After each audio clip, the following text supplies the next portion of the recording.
Stenokardiyani butunlay davolab olish mumkinmi yoki faqat simptomlarini davolab turiladi? Bizni vrachlar yozib berayotgan dori-darmonlar bular faqatgina simptom yo'qotadi.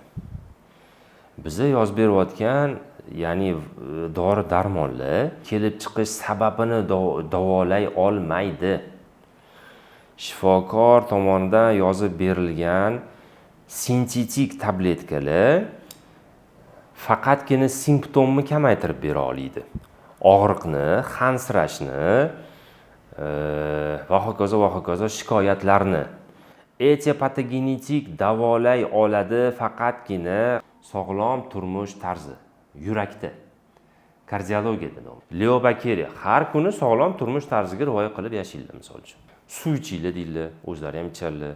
Sport, yema-ichma va vaqtida uxlash, vaqtida turish, asab.